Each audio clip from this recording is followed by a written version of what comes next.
balik kesuksesan seorang Bob Sadino, biografi dan latar belakang kehidupannya.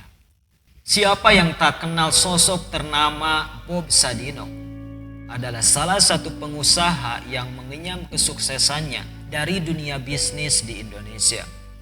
Berbisnis dalam bidang peternakan dan pangan yang membuatnya menjadi salah satu pengusaha yang bisa dikatakan sukses dan terkenal oleh masyarakat lebih, terkhusus pengusaha yang ada di Indonesia. Dengan gaya nyentriknya, yaitu kemeja lengan pendek dan celana pendeknya yang menjadi ciri khas yang unik dari beliau. Memiliki nama asli Bambang Mustari Sadino yang lahir pada tanggal 9 Maret 1993 yang bertempatan di Tanjung Karang, Kota Lampung. Lahir dari keluarga yang serba berkecukupan. Nah, sebagai anak yang terakhir dari 5 bersaudara. Orang tua beliau meninggal saat Bob Sadino berusia 19 tahun dan ia dipercaya untuk mewarisi seluruh warisan orang tuanya.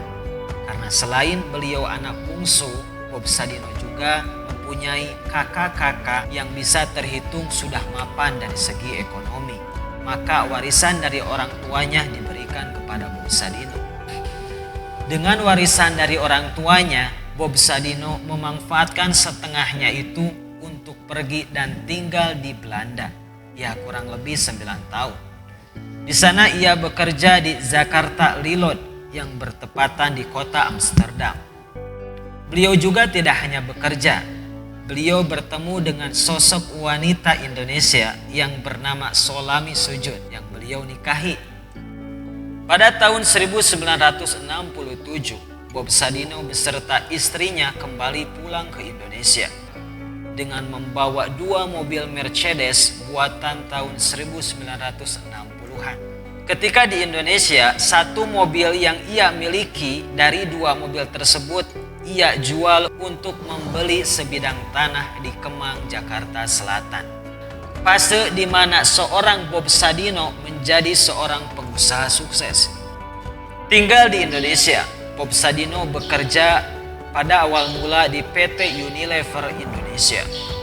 Suatu hari ia memiliki keinginan untuk bisa mandiri sehingga pada saat itu juga ia memutuskan keluar dari PT tersebut. Memanfaatkan 1 mobil yang satu-satunya ia miliki, ia memulainya dengan menyewakan kendaraan tersebut dan ia juga yang menjadi sopir tersebut. Tidak berjalan dengan lancar dan bisa dikatakan gagal pada usaha pertama. Karena kenapa? Karena mobil yang ia sewakan sekaligus ia menjadi sopir itu sendiri mengalami insiden kecelakaan dan membuatnya mobil satu-satunya itu rusak parah. Dan lebih parahnya, Bob Sadino pada posisi saat itu tidak mempunyai material yang lebih untuk membengkel mobil itu sendiri. Berasal dari keluarga yang serba berkecukupan, bukan faktor yang membuat Bob Sadino dikenal sebagai pengusaha sukses di Indonesia. Mengalami berbagai pengalaman yang pahit, jatuh bangun di dunia bisnisnya. Fase itu yang menuntutnya menjadi seorang pengusaha sukses di Indonesia. Tidak berhenti pada saat itu saja, akhirnya Bob Sadino memutuskan untuk bekerja sebagai kuli bangunan, teman-teman. Dengan upah harian yang boleh dibilang sedikit. Untuk spesifiknya ada sumber yang mengatakan dibayar 100 perak yang ia harus gunakan untuk menafkahi keluarganya. Dengan kondisi seperti ini membuat Bob Sadino sangat sedih. Warisan peninggalan dari orang tuanya habis. Kehidupan yang tadinya serba berkecukupan malah membalik. Namun dengan posisi keadaan seperti ini tidak membuatnya untuk menyerah dan pasrah akan keadaan.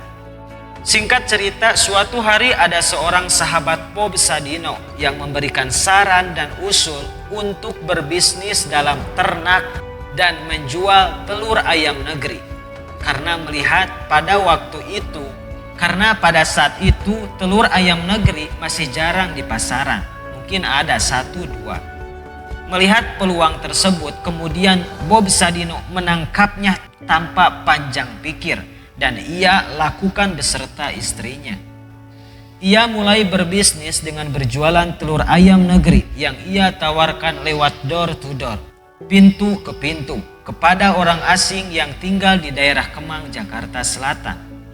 Pada waktu itu, ayam negerinya beserta telurnya masih belum populer di negara Indonesia, sehingga barang dagangannya hanya bisa dibeli oleh ekspatriat yang tinggal di Kemang, Jakarta Selatan, serta mungkin ada beberapa orang Indonesia yang pernah tinggal di luar negeri. Pada saat itu Kemang juga menjadi pusat untuk orang-orang asing tinggal. Bob Sadino beserta istrinya menjual telur beberapa kilogram perharinya. Memiliki pengalaman hidup di Eropa dan juga fasih dalam berbahasa Inggris, akhirnya tidak membuat kesulitan saat berinteraksi dengan orang asing. Seiring dengan berjalannya waktu, telur ayam negeri mulai dikenal sehingga bisnisnya hari demi hari semakin berkembang, tahun demi tahun semakin melesat, dan usaha keduanya beliau juga menjual daging ayam. Suatu ketika Bob Sadino berpikir bahwa seekor ayam bisa mencari makanannya sendiri, toh apalagi manusia yang mana dibekali dengan akal budi yang seharusnya tidak boleh kalah dari ayam. Nah, dimulai dari pemikiran inilah yang membuatnya menjadi seorang pengusaha hebat dalam berjuang, yang tidak pantang menyerah, sehingga menuntutnya menjadi seorang pengusaha yang berhasil di Indonesia. Fase di mana Bob Sadino mulai mendirikan sebuah perusahaan. Pada tahun 1970, Bob Sadino mendirikan sebuah perusahaan yang diberi nama Chemtix, supermarket yang menyediakan beragam produk pangan impor untuk masyarakat Jakarta. Seiring dengan berjalannya waktu, permintaan akan daging dan sosis semakin meningkat. Maka pada tahun 1975, ia mendirikan sebuah perusahaan yang diberi nama Chemfood, pelopor industri daging olahan di Indonesia. Chemfood itu sendiri memproduksi berbagai jenis daging olahan, seperti sosis, burger, dan bakso. Selain menjadi orang pertama yang memperkenalkan telur ayam negeri, ia juga merupakan orang pertama juga yang menggunakan perladangan sayur dalam konsep hidroponik Indonesia. Namanya Kempang, sebuah ladang sayur yang didirikan oleh Bob Sadino dengan sistem hidroponik. Apa itu hidroponik? Hidroponik adalah budidaya menanam dengan memanfaatkan air tanpa menggunakan tanah, dengan menekankan pada pemenuhan kebutuhan nutrisi bagi tanaman. Kebutuhan pada hidroponik lebih sedikit daripada kebutuhan air pada budidaya dengan tanah. Hidroponik menggunakan air yang lebih efisien. Nah, ini cocok bagi daerah yang memiliki pasokan yang terbatas. Setiap orang memiliki jatah untuk gagal. Habiskan jatah gagalmu saat muda. Mungkin itulah yang tepat untuk menggambarkan sosok Bob Sadino. Kesuksesannya dalam dunia bisnis tidak langsung semulus yang kita pikirkan, yang kita lihat di media.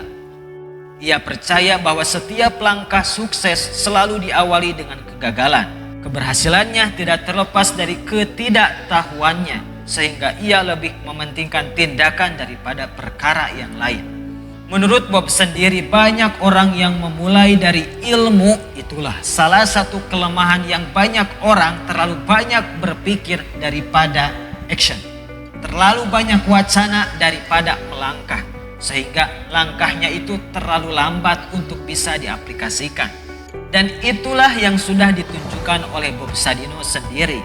Jatuh bangunnya dari awal sampai sukses tak lain dari keberanian beliau untuk melangkah. Selain itu juga beliau tersohor sebagai sosok yang sangat ramah terhadap pelanggannya, senang mendengarkan kritikan dan saran. Nah, sikap seperti inilah yang membuatnya meraih simpati pelanggan yang mampu menciptakan pasar.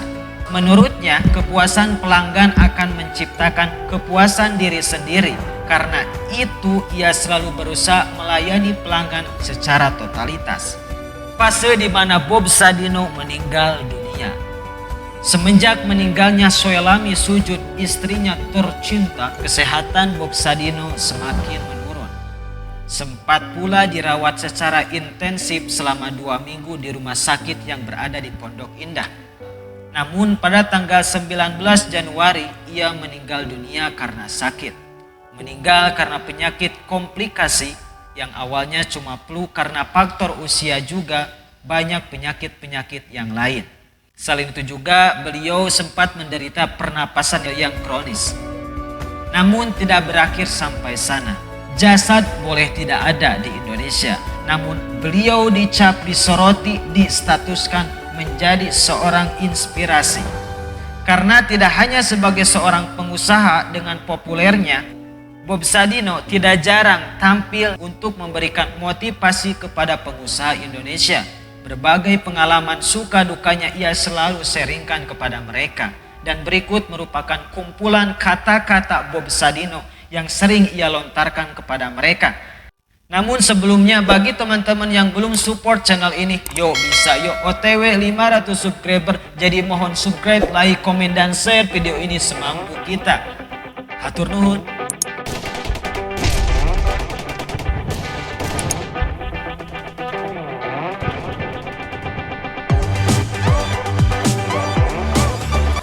Welcome back. Selamat menyaksikan. 1, 2, 3.